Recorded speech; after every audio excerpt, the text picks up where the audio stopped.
Welcome to the first episode of Hey, I'm Just a Fan. Because that's all I am. I'm just a fan of a bunch of different things: sports, anime, music, all types of different genres across the board.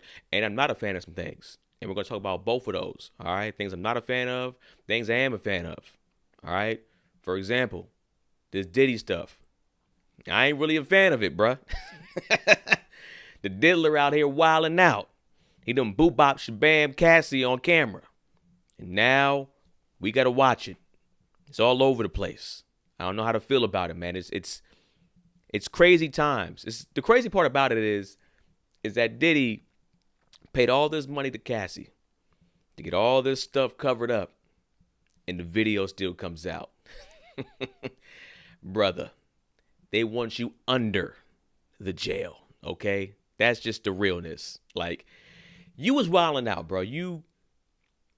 Once she's on the ground and you put your hands on her and kicked her, bro, like, I don't understand what possessed you to go that crazy. What made you go that berserk for you to actually kick somebody while they're on the ground? Like, I'm trying to comprehend what could have possibly happened to make you lose your marbles that much. I'm just trying to wrap my brain around it. Now, I'll be honest, man. A lot of the other stuff that's been coming out about Diddy, about him and his sexual escapades and all the alleged stuff that's coming out, I've heard some of this stuff since like 2002. If I'm being real with you, since 2002, I've heard some industry stuff about him. So when it started to come out now, I was like, man, it fits what everybody was saying back in the day. I'm not shocked at all. And I mean, even if you listen to interviews, people were kind of leaving hints on interviews, whether you heard Exhibit say, man, hey, man, Diddy parties be kind of wilding out here. You know what I'm saying?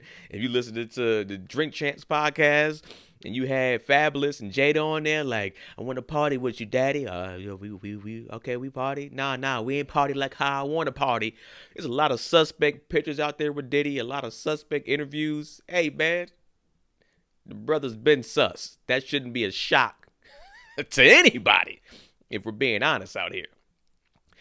But hey, man, Diddy, you better tighten up because it's not looking good for your brother at all. It's not looking good. It'll be interesting to see what actually happens after this because artists have recovered.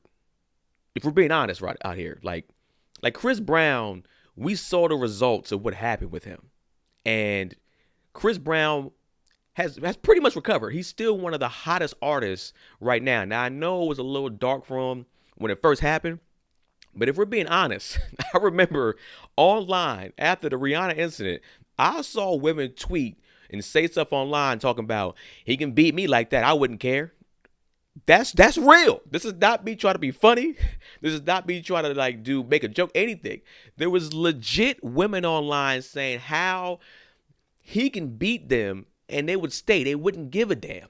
First of all, just the logic and brain behind that is just, y'all crazy. That's just ridiculous if you think that's even attractive or whatever, or y'all let certain dudes get away with certain things. That's just crazy all in itself. But that's the realness. Some people will let you get away with things because of who you are or how much they love or like you. Breezy was one of them dudes. Now, he's immensely talented. Like, I can't sit there and say Diddy and Chris Brown had the same type of talent. I think, Diddy could probably put some things together, but Breezy can put some things together and he can dance. He can do a whole bunch of different things. You know what I'm saying? So, I mean, even right now, he's had some issues here and there, but his fan base is still solid. If I'm being real with you, once women lock into you, they're the most loyal fan base you're going to have, man. And I don't know if Diddy has that many women on his side for him to be locked in after this. For being real. But you look at Kales. Kales the same way, man. We saw the tape. A lot of us saw the tape. I think I was in high school when the tape came out. And we saw the tape of, the waterworks. He's out there pissing on people. And let me tell you something, man. After that, he was fine. If we're being real, he still did legit fine after that. After all the stuff that we saw about R. Kelly was still going platinum. From what I know, he made World's Greatest after that. He had Step in the Name of Love after that. He had multiple projects and hit singles after that happened. And we were still supporting him, men and women. But specifically, if you want to be honest, a lot of ladies out there. A lot of ladies would support that brother. If we're being real, at the concerts, you didn't see a whole lot of dudes at the concerts paying for R. Kelly tickets. But he was still selling with the ladies. So, I don't know. Can you recover from something like this? If we're being real, I think it depends what actually gets, what he actually gets charged for, and if he actually found guilty of anything. If he's found guilty of any of this stuff, like the child stuff, I know that stuff all alleged right now, but if he gets found guilty of that stuff, that's where I think that things can get some murky for him, and he's probably done for. But I mean, I think as of right now, he gonna probably have to chill, and he might be okay. I'm not saying that I'm gonna support him. You know what I'm saying? I can't sit there and say I was the biggest fan of Diddy from the beginning. Like that No Way Out album, it's a great album. But I can't sit there and say I was bumping a whole bunch of Diddy himself that I wanted to listen to. Some singles here and there, but hey, I mean, I don't even bump Kales like that anymore. If I'm being real, like I remember I was dating somebody and I had Kales. It was just like I can't have him on the little sex playlist if you gonna be. I just can't get it through my head. I was like, I feel that. I can't be mad at that. That's that makes sense. You know what I'm saying? So he's off the sex playlist as of now. But there's a lot of people out there that still play Step in the Name of Love at their wedding. It's the main song they still play. You know what I'm saying? That's the thing. Could you separate the art from the artist? And should you separate the art from the artist? I think you should. I think you should be able to separate the art from the artist. I think a lot of times we pick and choose who we want to support and who we don't want to support. There's a lot of dark people out here with some dark energy around them doing some fucked up things. And we out there still watching their movies, supporting their movies, their music, their stage, whatever, their stage plays, anything they doing. You're probably supporting somebody that has done some wicked stuff out there. Rapper, R&B singer, country singer, all types of genres. All right. So can you separate the art from the artist? I know for the most part I can. There's not many things that I've seen and I was just like, I can't fully listen to or dive into this particular art anymore. You know what I'm saying? Like I said, if R. Kelly come on right now, depending on the song, it just comes on. If I'm being real with you, man, the song just comes on, dog. I'm not going to skip it. Be real with you. World's Greatest is fire. I Believe I Can Fly it's still fire. You know what I'm saying?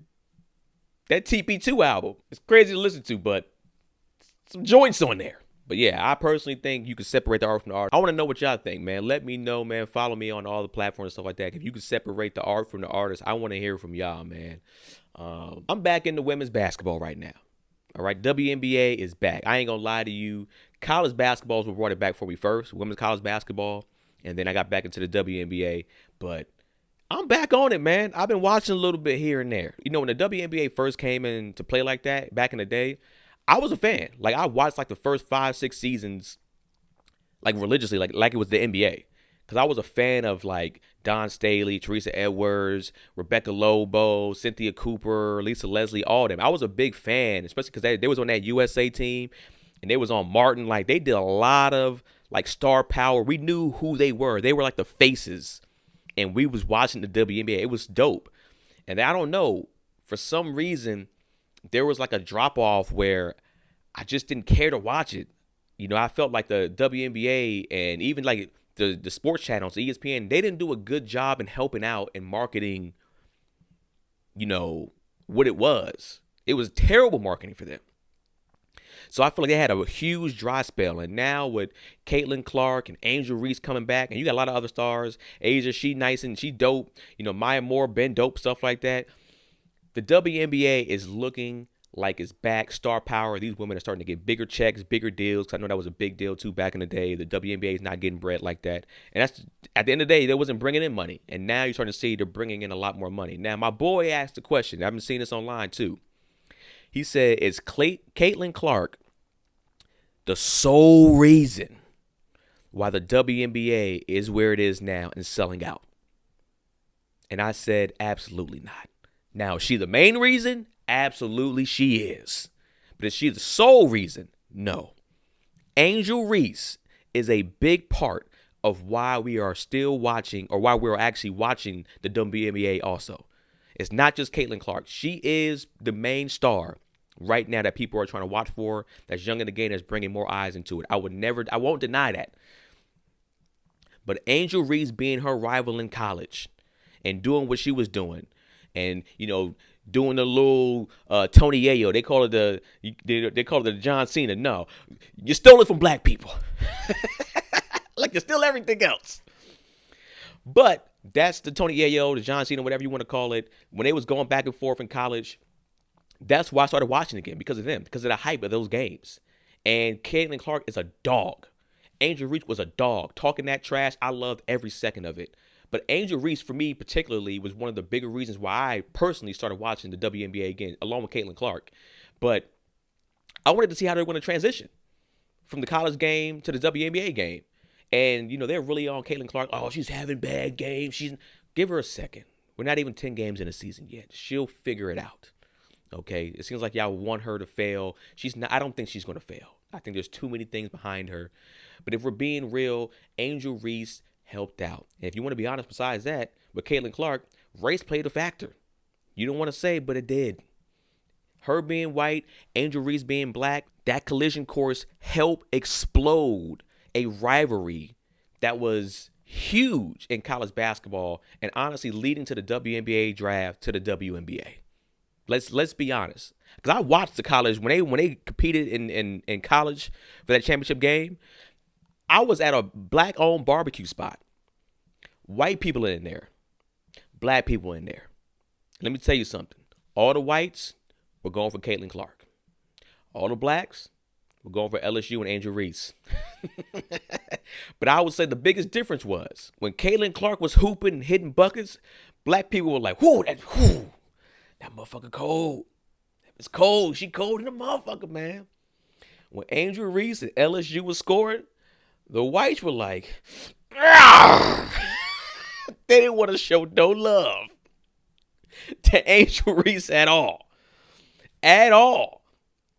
Race was playing a factor in why both of them exploded the way they are. But if you're being honest, Angel Reese is probably, from a marketing standpoint, bigger than Caitlin Clark.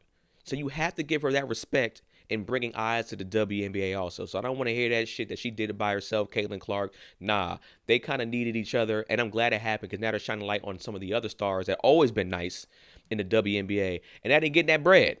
It was Liberty. They got that check, that 100 G's. Most WNBA players weren't making that for a season. They would got a solid check for that. So I like to see them endorsement deals from the ladies. And y'all getting that bread now. Who y'all flying out, ladies? Fellas, would you get flued out? Would you get flued out by a WNBA player? Be honest. She played to get your little edge up, your haircut done, your beard trimmed. Huh?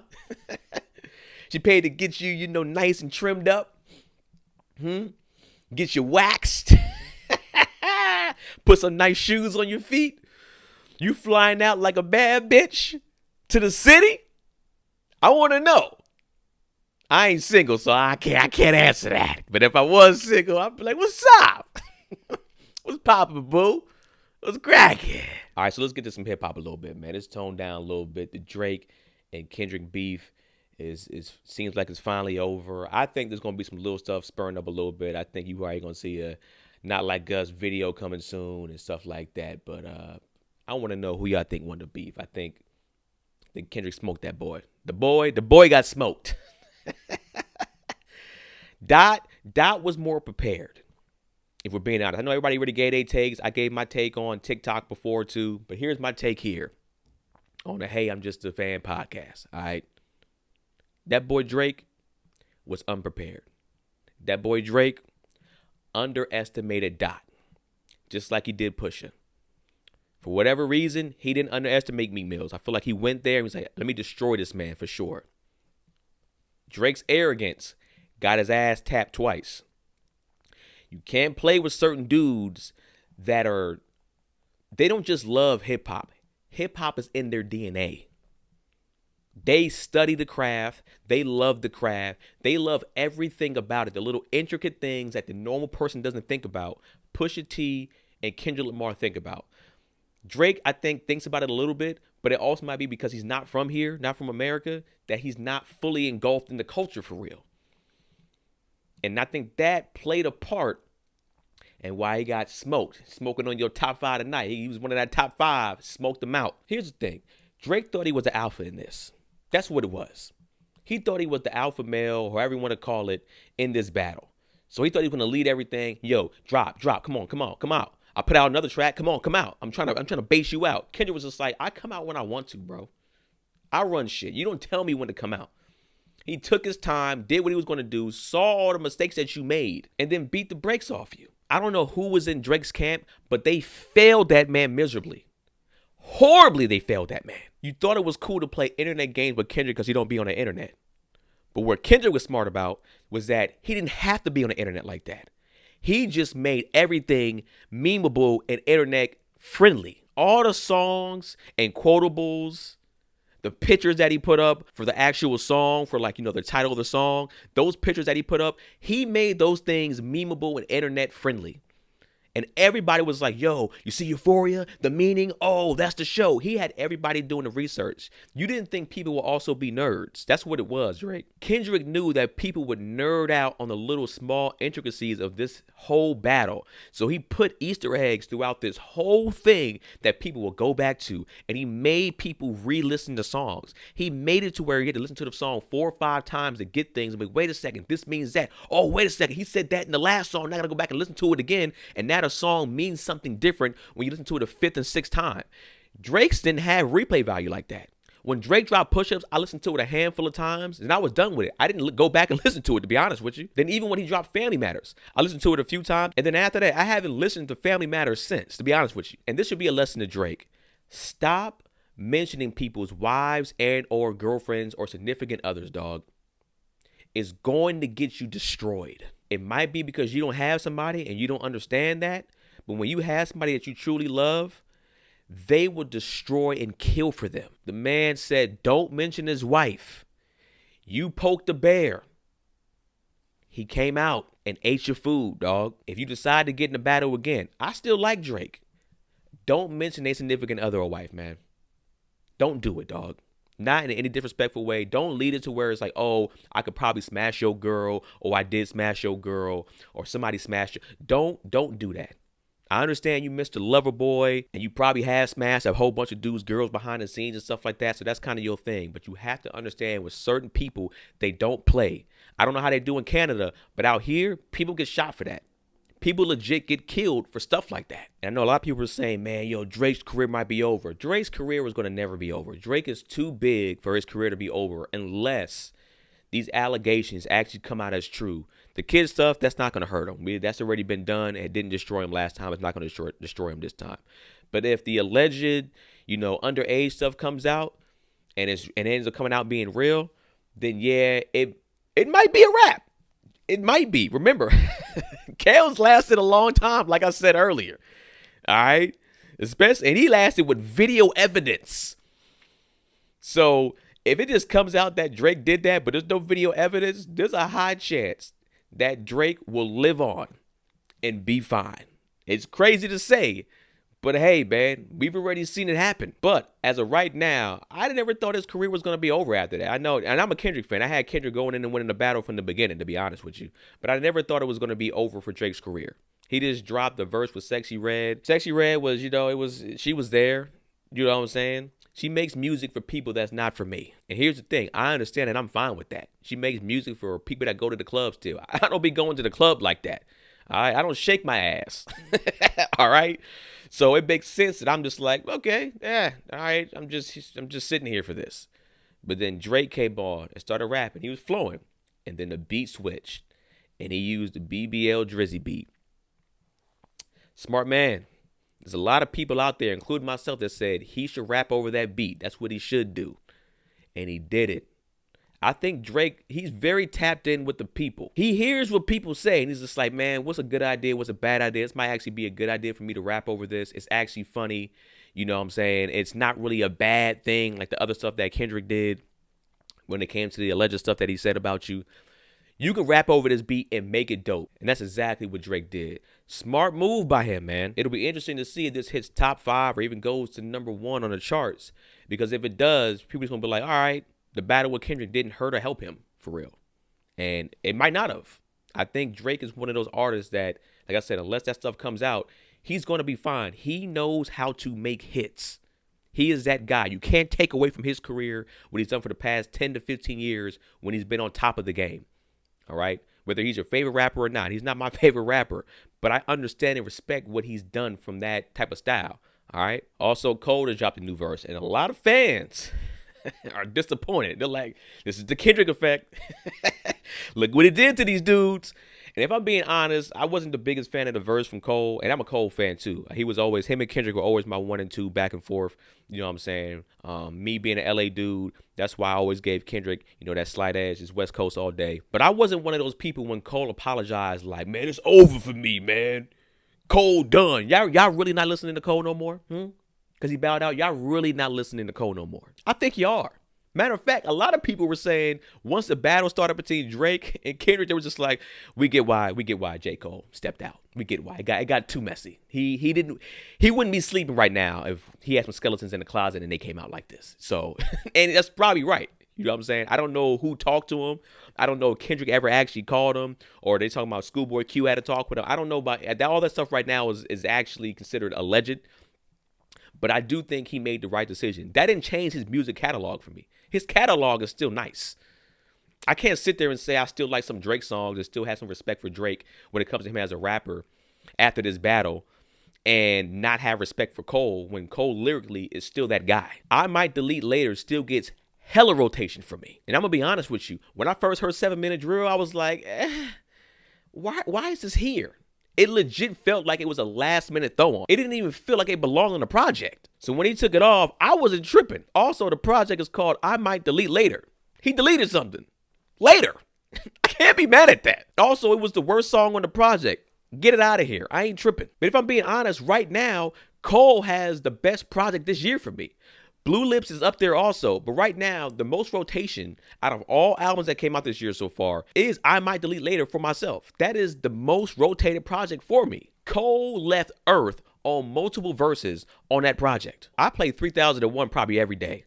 I play Pie for sure every single day. Right now, Pie might be the best lyrical song. Cole, Light, and Soul all left Earth on all their verses. That verse that Cole just dropped this week, even though it wasn't that good, I'm not really expecting him to drop a whole bunch of lyrical miracle verses until the fall off drops. Matter of fact, you probably won't hear him do any lyrical verses until that album is about to come out. And it's going to probably be from that specific project.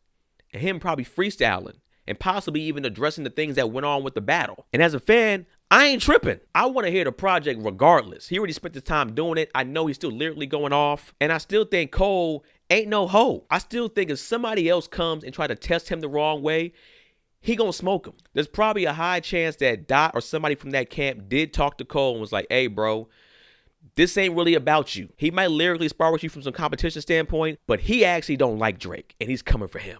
So just step to the side, take a little subliminals here and there, and let Drake get this work. Because even if you listen to Euphoria and Not Like Us, he kind of says some stuff about Cole in a sense of like, yo, I ain't really pissed at you like that. So that leads me to believe they can probably mend that friendship or whatever they had before. Possibly, I don't know. But Drake and Kendrick are done. And like I said, I'm waiting for the fall off.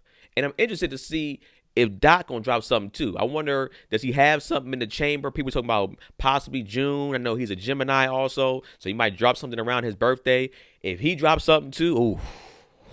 What a year 2024 is, baby. And at the end of the day, we got to give a round of applause to Drake and Kendrick. If we're being honest, they had the internet in a chokehold for the better half of a week. Low key, a little bit longer than that because we were waiting for Dot to drop at first. And a lot of y'all thought Dot wasn't about that. Y'all had him losing. Oh, he don't drop enough material. He don't do enough music.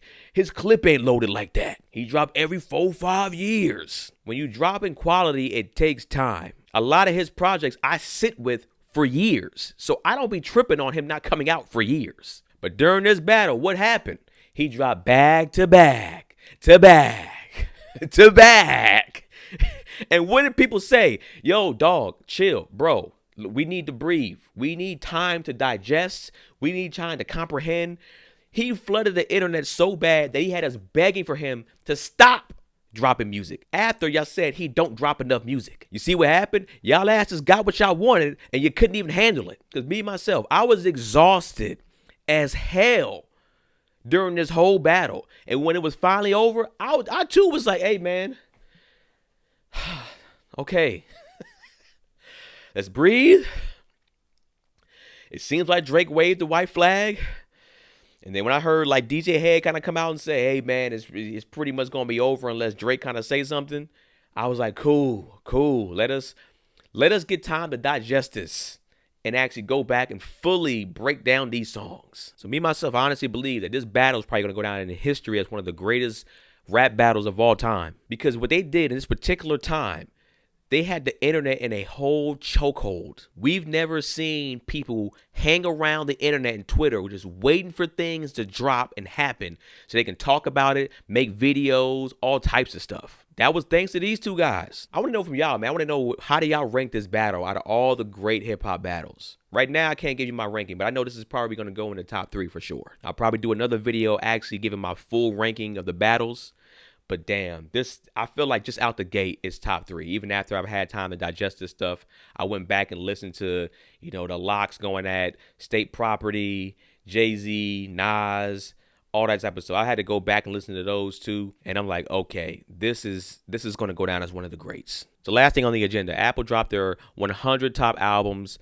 And let's just go through the top 10. At number 10, we got Beyonce's Lemonade. We got Neverland by Nirvana. Classic. We got Back to Black by Amy Winehouse. We got Good Kid, Mad City, Dot, Kendrick Lamar. We got Songs in the Key of Life, Stevie Wonder, another classic. Blonde by Frank Ocean at number 5. At number 4, we got Purple Rain, Prince. At number 3, we got Abbey Road by the Beatles. Number 2, we got Thriller, Michael Jackson.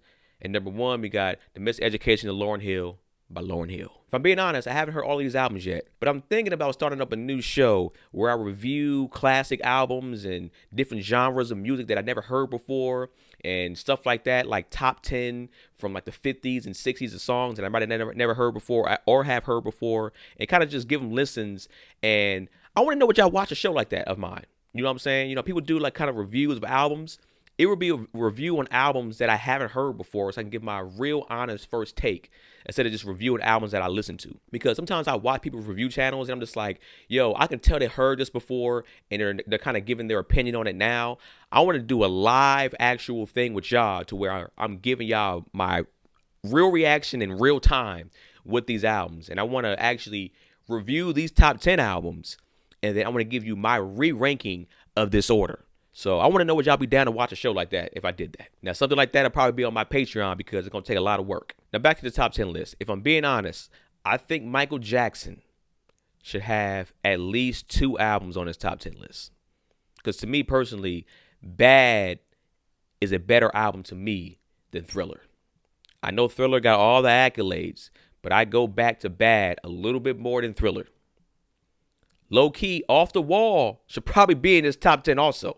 3 Michael Jackson albums should be in here. But like I said, I haven't listened to and heard all these albums. So when I go back and listen to it, I'll be like, all right, let's see how they sit. Because some of these albums came out a while back.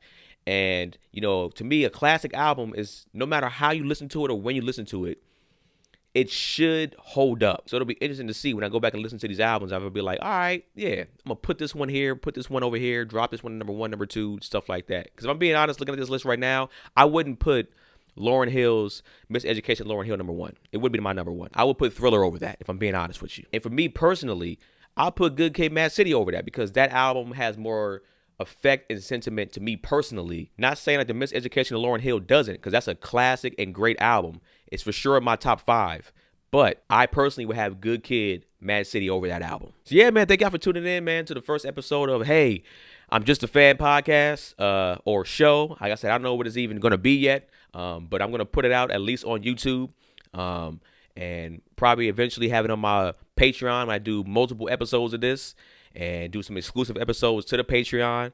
But let me know what y'all think of the show, man. I'm still getting things set up from a looks perspective. You know what I'm saying? But I think this show has potential. I'm feeling it. I'm hot as hell in this jacket, though. But so yeah, man. Thank y'all for tuning in. I'll see you on the next episode.